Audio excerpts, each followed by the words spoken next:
अलविदा हो रहा है वर्ष 2020। जनपद वासियों को कई ऐसी यादें दिए जा रहा है जो लंबे समय तक भुलाई नहीं भूलेंगी। मार्च से शुरू हुआ कोरोना काल लॉकडाउन में राम नाम की गूंज उस पौराणिक आध्यात्मिक तीर्थ नगरी नैमिषारण्य में नहीं सुनाई दी, जहां शिव की सबसे बड़ी धर्म संसद लगी थी। बताया जाता है कि इस भूमि को 88,000 ऋषियों ने अपने तप से संचित किया है। यहाँ 33 करोड़ देवी देवता निवास करते हैं। बिगड़े हालातों का असर यहाँ के तीर्थ पुरोहित, पंडा, पुजारियों पर पड़ा।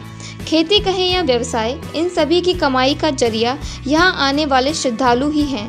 अन्य दिनों से लेकर अमावस्या, नवरात्र, पितृपक्ष आदि विशेष अवसरों पर भी यहाँ श्रद्धालु नहीं पहुँचे तो पुजारियों पुरोहित के सामने रोजी रोटी का संकट पैदा हो गया। जिन आश्रमों में प्रातः काल से लेकर देर रात तक कथा सत्संग के जरिए धर्म भक्ति की त्रिवेणी प्रभावित होती रहती थी, वहीं वीरानी सी छा गई।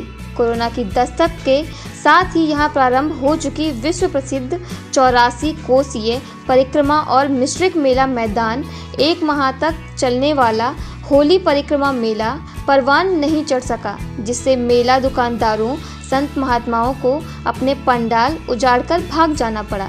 तीर्थों मंदिरों से लेकर आश्रमों में श्रद्धालु के पहुंचने पर लगाई गई पाबंदी से पुजारियों संतों की मुश्किलें बढ़ती चली गईं। तमाम परेशानियों के दौर से गुजरे संत महात्माओं ने तीर्थ पुरोहित का दर्द आई इंडिया से वार्ता में कुछ इस तरह छलक पड़ा। 10 महीने से तो कुछ हुआ ही नहीं। जब से लॉकडाउन लगा तब से कुछ नहीं हुआ। और हमारे लोग नीमसार का जितना भी गेस्ट हाउस व्यवसाय बाहरी पर्यटकों पर रहता है, बाहर से आदमी ही नहीं आया। तो मंदिर की व्यवस्थाएं सब जो है बंद ही समझिए, सब चरमरा गई हैं और भीड़ भाड़ तो कुछ होती नहीं है यहाँ पे। और तीर्थ स्नान भी बंद है और कोई भी जो गवर्नमेंट से जो सुविधाएं यहाँ पर होनी चाहिए, तीर्थ की सफाई होनी चाहिए या जो भी व्यवस्थाएं होनी चाहिए, वो इस टाइम तो कुछ देखने को नहीं मिल रही हैं। कोरोना काल में यहाँ नैमिषारण्य यात्रियों के श्रद्धालुओं के दर्शन के लिए क्षेत्र है। यहाँ श्रद्धालुओं से ही सब ब्राह्मणों का जीविकोपार्जन होता है। कोरोना काल के कारण यहाँ पे श्रद्धालु आ नहीं पाए, इसलिए यहाँ पे हम लोगों का जीवन बड़ी मुश्किल से व्यतीत हुआ। सर, इसमें मेला तो बहुत कम से कम आ रहा है और बहुत दिक्कतें व्यतीत हो रही हैं। दिक्कतें ये पड़ रही हैं, श्रद्धालु कोई भक्त आ नहीं रहे हैं और जीवन पालन में अड़ंगा लग रहा है। अड़ंगा ये लग रहा है तो फूली माला नहीं बिकेगा तो हम लोग जीविका कैसे चलाएंगे, और जीविका कैसे चलेगी तो कोई जाति यहाँ आएगा नहीं, तीर्थवासियों का भला कैसे होगा। कृपया से तीर्थवासियों का कुछ लाइव सरकार द्वारा प्राप्त की जाए। विश्व के कोने कोने में अपने बल और पराक्रम का जलवा बिखेरने वाले पहलवान इस साल राजा विराट की नगरी में एक दूसरे को धूल नहीं चटा सके। यहाँ के सूर्य कुंड तीर्थ पर लगने वाला कार्तिक पूर्णिमा मेला कोरोना के जाल में उलझ गया। एक माह तक चलने वाले इस पौराणिक मेले में इस साल ना तो मथुरा वृंदावन के कलाकारों की रासलीला का मंचन हुआ और ना ही फूलों की होली। मेला ना लगने से स्थानीय प्रतिभाओं को परखने का मौका ही नहीं मिला। जवाबी कव्वाली, कीर्तन, मुशायरा, कवि सम्मेलन न होने से ठहाकों की गूंज नहीं सुनाई दी। हाँ, पूर्णिमा के दिन सूर्य कुंड तीर्थ दीपों की रोशनी से जगमग जरूर हुआ, मगर मेले में दुकानें सजाने वाले दुकानदारों और घर बैठे जरूरत की चीजों की खरीदारी करने वालों के हाथ मायूसी ही लगी। कोरोना के चलते सांस्कृतिक कार्यक्रमों का आनंद उठाने से वंचित रहे नागरिक आई इंडिया से बोले। मेले की वजह से यहाँ बहुत हर गांव का नुकसान हुआ। हर गांव में सारी लकड़ी का व्यापार होता था, हम लोगों का बक्से वालों की दुकान कारोबार होता था, बच्चे खेलते कूदते थे और आगे जो है भविष्य में इसका बड़ा नाम होता था, हर गांव का नाम होता था। मेले से बहुत से लोग आते थे। कहना यह है कि फ़िलहाल तो जैसे जो महामारी आई है हर जगह, ये हिंदुस्तान ही पूरी दुनिया का मामला है, सब परेशान देश हैं। लेकिन अगर मेला न हुआ तो हमारे हर गाँव नगर पंचायत की जो है, बल्कि जिला सीतापुर की नहीं हिंदुस्तान की एक इतिहास हर गाँव कार्तिक पूर्णिमा मेला है। इसको लगना फ़िलहाल ज़रूरी था, लेकिन नहीं हो पाया। इसके लिए खेद तो खैर ही है। काफ़ी दुकानदारों का आर्थिक नुकसान हुआ और जो प्रोग्राम होते थे, सांस्कृतिक कार्यक्रम, कवि सम्मेलन, ये सब जनता इससे जो है इस साल कोविड-19 की वजह से प्रोग्राम नहीं देख पाई।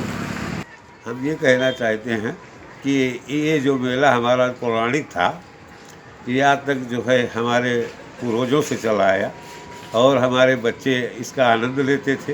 दूर दूर से आए हुए जनता इसका बड़ा आनंद लेती थी और इस महामारी के चलते हुए अब की से ये कोई कार्य ऐसा नहीं हो पाया। ना तो यहाँ कोई शोमैन आया है, ना कोई मेला लगा, ना कोई किसी प्रकार की दुकानें मिली और ये बहुत ही पौराणिक मेला था जिसके चलते महामारी के चलते हुए अभी तक ये कोई कार्य नहीं हो पाया। हर गाँव की कार्तिक पूर्णिमा मेला पुराना जो मेला था उसमें बहुत दूर दूर से दुकानदार आते थे, गरीब दुकानदार सम्मिलित होते थे और उसमें गरीब दुकानदार अपनी दुकानदारी कर अपने बच्चों की रोजी रोटी का जो है इंतज़ाम करते थे। अब जब मेला नहीं हुआ तो वो बेचारे रोड पे आ गए। वो जो रोड पे आ गए तो अब उनके खाने के लाले पड़ गए कि हम कैसे अपने बच्चों का पेट पालें, जो मेला के ही सहारे हैं। देश ही नहीं दुनिया की धरा तक हिंदू मुस्लिम एकता का संदेश पहुंचाने वाले सूफी संत हजरत गुलजार साहब की उर्स भी कोरोना काल की भेंट चढ़ गया। सालाना उर्स में इस बार गुलजार साहब की मज़ार पर नेता और अधिकारी चादर चढ़ाकर अकीदत के फूल अर्पित नहीं कर सके। करीब 1 माह तक चलने वाले मेले में सांस्कृतिक कार्यक्रम नहीं हुए। जिस मेला मैदान पर प्रतिभाओं को अपना हुनर दिखाने का मौका मिलता था, वह मैदान सूना सूना पड़ा रहा। पुरुषों और महिला पहलवानों का दंगल देखने की लालसा दर्शकों के दिलों में दफन होकर रह गई। हॉकी, क्रिकेट, कबड्डी जैसे अंतर्राष्ट्रीय खेलों का आयोजन दिवास्वप्न बनकर रह गया। तमाम कार्यक्रमों का हिस्सा बनने वाले इस और मनसाराम मेला न होने पर आई इंडिया से बोले दर्शक। से बहुत कारोबार में असर पड़ा है। मेला गुलजार शाह बहुत बड़ा मेला लगता है, ऐतिहासिक मेला है जो इस बार कोरोना की वजह से नहीं लगा है। हमारे यहाँ मेले में बहुत सी दूर दूर से दुकानें आती हैं और विभिन्न प्रकार के टूर्नामेंट होते हैं। हॉकी टूर्नामेंट, दंगल जो ऐतिहासिक दंगल है, इस दंगल में बहुत मशहूर पहलवान जैसे दारा सिंह जैसे इस दंगल में आए हैं और दूर दराज से दंगल देखने के लिए दंगल के प्रेमी आते हैं। और हमारे यहाँ मेले में बहुत सी ऐसी दुकानें आती हैं जो लोग सालों भर इंतज़ार करते हैं कि मेला गुलजार शाह आएगा और हम ये सामान खरीदेंगे। जो इस बार कोरोना की वजह से दुकानें नहीं आई हैं, मेला नहीं लगा है और इसका कारोबार पर भी बहुत बड़ा असर पड़ा है। इससे फ़र्क क्या है, एक तो विजिटिंग पॉइंट तो कम हो गया पूरी तरीके से। जो दूर दूर से लोग आते थे ज़्यादातर और उनको एक रहता था कि साल में कि एक बार आना है, घूमना है और काफ़ी अच्छा मतलब एक फेस्टिवल टाइप का था एक तरीके से यहाँ की किस्मों के हिसाब। अब यहाँ पर ये ख़त्म हो गया तो उससे फ़र्क तो खैर बहुत ज़्यादा पड़ा हुआ है। जैसे कि यहाँ जो दुकानें लगती थी उनका तो रोज़गार लगभग ख़त्म ही हो चुका है। और दूसरी चीज़ यहाँ पर इवेंट होते थे अच्छे खासे, जैसे कबड्डी हो गया और काफ़ी टूर्नामेंट होते थे, तो उसमें भी काफ़ी फ़र्क आया है। जो जिनका शौक़ था, जो आके यहाँ पर देखते थे, उनको भी मतलब थोड़ी सी रह गई है उनकी भी। गुलजार शाह का मस्जिद इमाम हूँ और इस बार मेला इस वजह से नहीं लगा क्योंकि कोरोना का काल का कहर चल रहा है। कोरोना एक बहुत बड़ी बीमारी है जो बहुत स्पीड में फैलती हुई है। इसी वजह से मेला नहीं लगा और मेले की वजह से लोगों के कारोबार पे बहुत ज़्यादा असर पड़ा है। बहुत दूर दूर से लोग दुकानें लेकर यहाँ आते थे, तरह तरह की दुकानें लगती थी, हर माल लगते थे। और यहाँ एक दंगल जो होता है वो ज़िले में क्या मतलब पूरे यूपी में मशहूर दंगल है। वहाँ कई ऐसे पहलवान आए हैं जो दारा सिंह वगैरह आए हैं, जिससे दंगल बहुत ज़्यादा मशहूर हुआ। और हॉकी टूर्नामेंट है और बैडमिंटन है और मुशायरा, ऑल इंडिया मुशायरा जो होता है वो भी, उसमें इतनी ज़्यादा भीड़ होती है कि यहाँ पैर रखने की जगह नहीं होती है। यहाँ पे जो मेला लगता था, एक तो यहाँ पे दंगल बहुत बढ़िया आता था, मुशायरा बहुत बढ़िया होता था, झूले अन्यत्र प्रकार के झूले आते थे, यहाँ पर डांस पार्टियाँ आती थी। बच्चे लोग साल भर से इंतज़ार करते रहते हैं कि मेला आएगा, देखने जाएंगे। लेडीज़ें इंतज़ार करती रहती हैं, साल भर इंतज़ार करती हैं कि वहाँ से ये सामान खरीदेंगे, ये खरीदेंगे। अन्यत्र सामान खरीदने की योजना वो बनाती हैं, पैसे इकट्ठा करती हैं कि मेले में जाकर ही सामान हम खरीदेंगे। वहाँ पर कुछ ऐसा सामान मिल जाता है कि जो यहाँ नहीं मिल पाता है। दिल्ली से लोग पार्टियाँ लेकर आते हैं, दुकानें लेकर आते हैं, बहुत जगह जगह से दुकानें लाते हैं, बड़ी बड़ी अच्छी अच्छी दुकानें लगती हैं, हर प्रकार के लोग आते हैं, बहुत दूर दूर से लोग आते हैं मेला देखने के लिए कि गुलजार शाह का या मनसाराम बाबा का मेला देखने जाएंगे, वहाँ ये सामान खरीदेंगे, ये चीज़ लाएंगे, तो इससे बहुत बड़ा प्रभाव पड़ा है। गंगा जमुनी तहजीब की मिसाल पेश करने वाले पौराणिक ऐतिहासिक मेले ही नहीं, नवरात्र पर्व पर देवी मंदिरों में मां के जयकारों की वैसी गूंज नहीं सुनाई दी जैसी सामान्य दिनों में सुनाई पड़ती थी।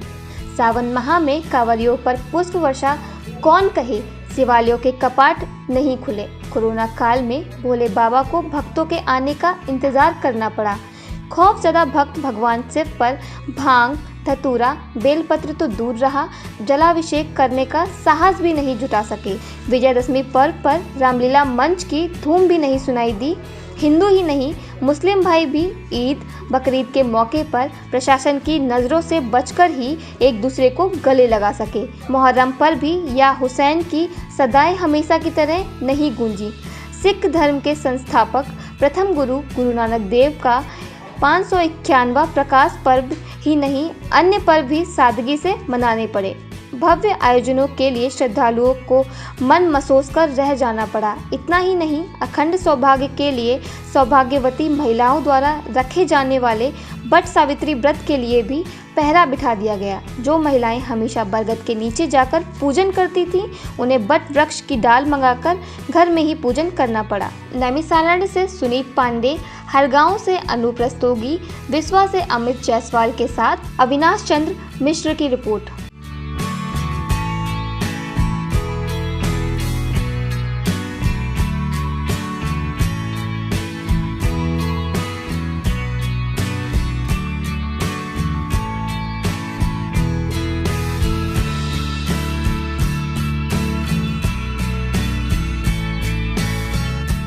नमस्कार, मैं हूं Satish Kaushik, actor, director, producer और आपका चहेता हास्य कलाकार। मेरा नाम है कैलेंडर में तो चला किचन के अंदर, और आप मुझे देख रहे हैं आई इंडिया पर। देखते रहिए आई इंडिया। खबर आपकी, नजर हमारी। देखते रहिए आई इंडिया।